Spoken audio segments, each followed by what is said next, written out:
Hi guys, and welcome back to another Discover Hungarian Wine Kickstarter update. I just got back from another 2-day trip in Tokaj.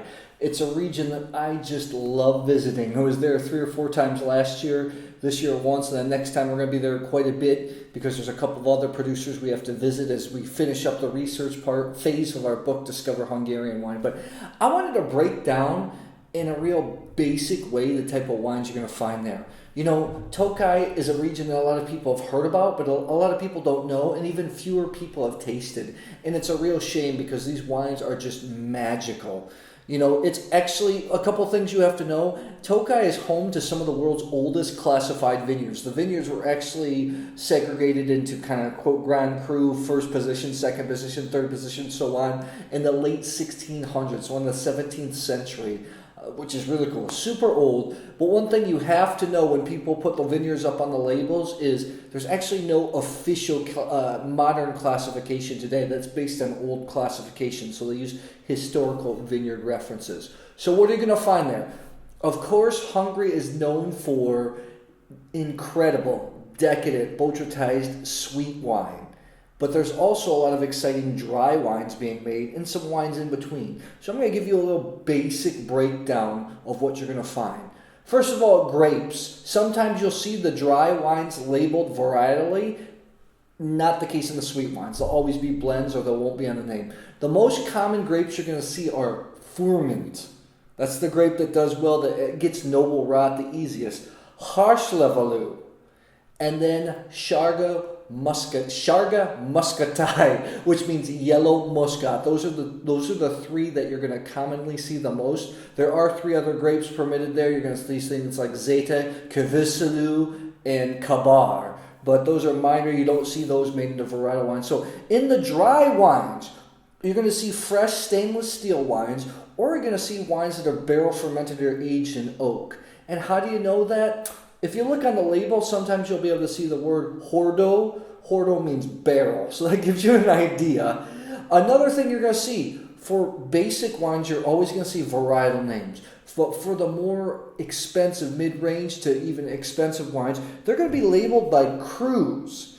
And not to confuse anymore, cru in Hungarian is dűlő. Dűlő, D-U-L-O, with 2 hashes on top. And if you see a name like this is the Erzsébet Pince Zafir Dűlő, that means from the cru named Zafir.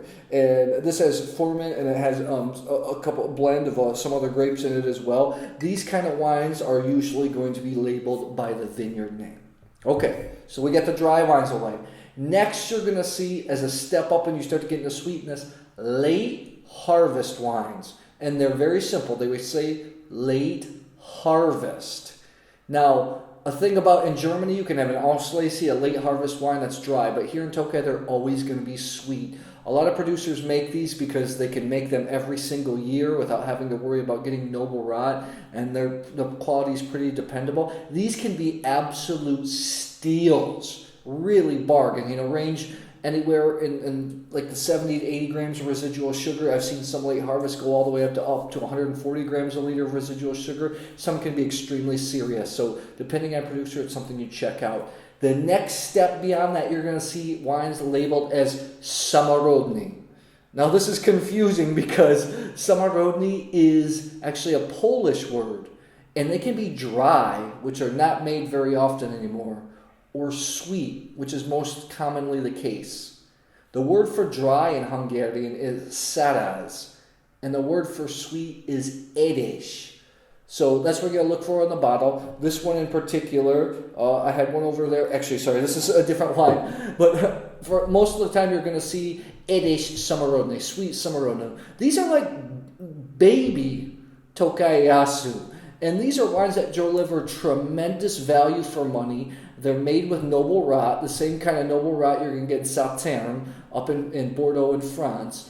And they're also barrel aged, and they're just incredibly complex, offer tons of value for money if you can get a hold of them. The only problem is they're not exported so often. They're kind of a local thing. The next thing you're going to step up to are the real special wines. The Tokaji. So, a couple things. I know there's a lot of confusing words there. Tokaji When you add the I at the end of a word in Hungarian, it means a place of origin. So Tokaji, it's a wine from Tokaj. ASZÚ.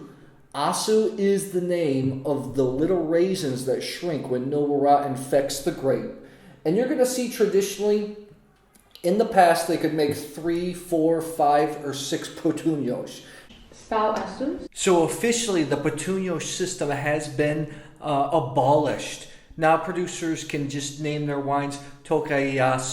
However, you're going to see some producers that like to keep the traditions and will still label the wines as 3, 4, 5, or 6 petuños. 5 and 6 being the most common. I won't get into the specifics of that. That's something we'll get into in our book. But if you see a Tokaji 5 or 6 petuños, you know that it's going to be sweet, decadent, rich. These wines are 150, 160 grams of baseline residual sugar, and they go up. I've tasted examples up to 280 grams a liter residual sugar.